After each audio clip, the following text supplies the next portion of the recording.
For the 15th time, happy Hanukkah. So here's my takeaway from my trip. I do not believe Hamas is disarming. I believe they're rearming. I do not believe they're interested in giving up power in Gaza. They're consolidating power. The bottom line is phase 2 is an aspiration that cannot be achieved, in my view. I'm sorry. You can't hear? You're out of the game. All right, that's okay.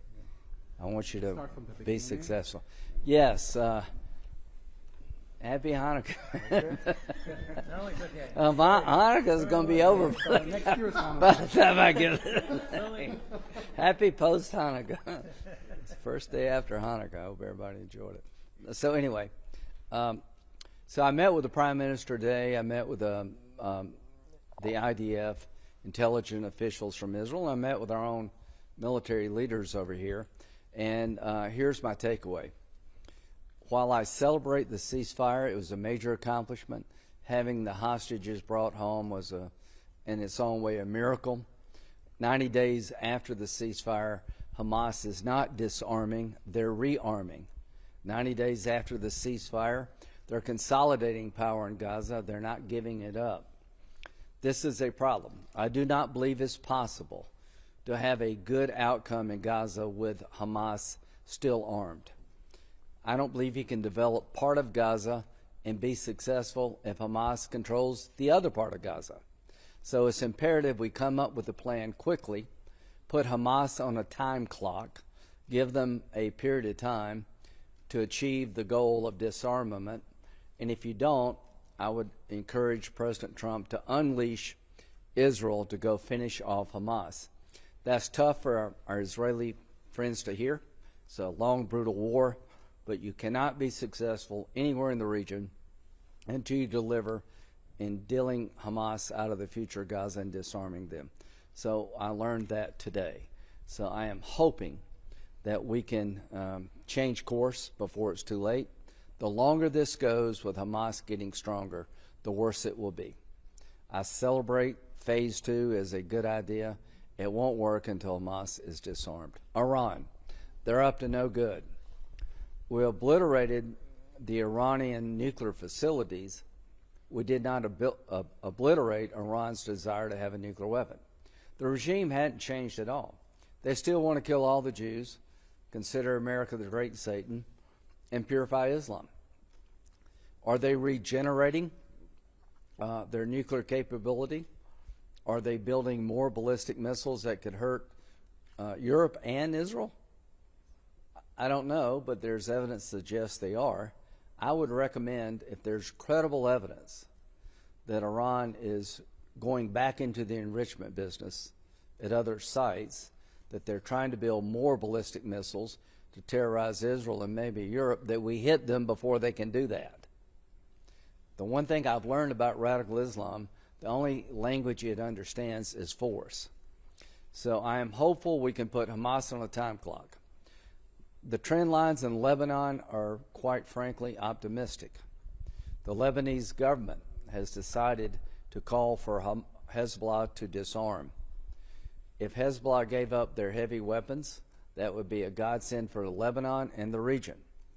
If Hezbollah refuses to give up their heavy weapons, down the road we should engage in military operations working with Lebanon, Israel, and the United States, where we fly with Israel, like we did with Iran, to take Hezbollah out. Once you take Hamas and Hezbollah off the table, two proxies of Iran, the likelihood of a Saudi-Israel deal goes up dramatically. I think Lebanon would be a good candidate to expand the Abraham Accords once Hezbollah is dealt with.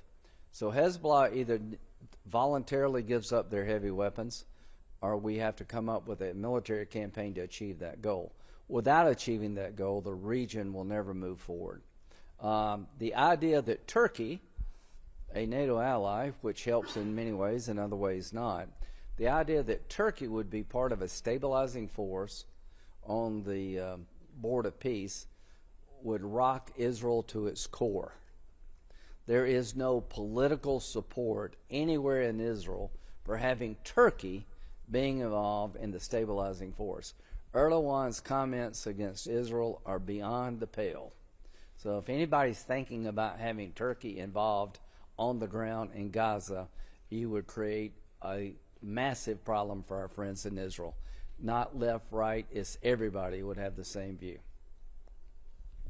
Questions? Senator Graham, for many years you've been the proponent of Israel. Yeah. What do you think Israel should be doing now to improve its international standing? I think Israel needs to be seen as wanting peace, which they've been willing to engage in. You had 7 Arab countries recognize Israel. Israel's willing to work with their Arab neighbors. They're also willing to fight the neighbors who want to kill them. Israel's not the problem. Hamas is the problem. Hezbollah's the problem. Iran's the problem. Have you seen Iran sign any peace deals with anybody? So the evidence is really clear that the Israeli people, through their government, yearn to be part of this region in a productive way. The evidence is clear that Hamas, Hezbollah, and Iran's worst nightmare is for the Arab world to recognize Israel and move forward together. October 7th was designed to stop normalization between Saudi Arabia and Israel. So anybody with a half a brain, Israel is not the impediment to peace in the Mideast. Israel is willing to live in peace with its Arab neighbors.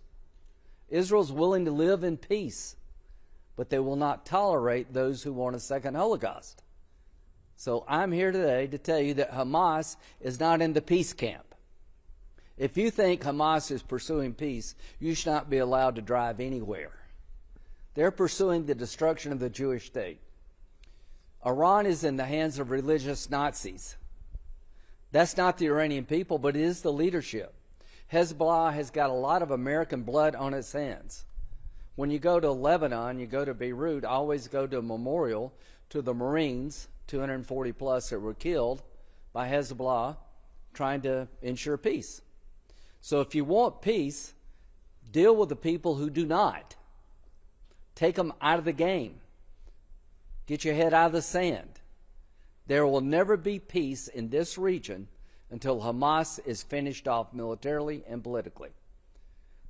The people of Gaza and the West Bank have a new future available to them only if the radical elements that have been controlling those areas are replaced. If you want peaceful Lebanon, you need to find a way to deal with Hezbollah because they don't want peace with Israel. They want to destroy Israel.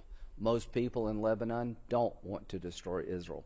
So, yeah, go ahead.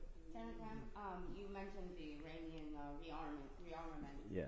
Do you think Israel should launch another preemptive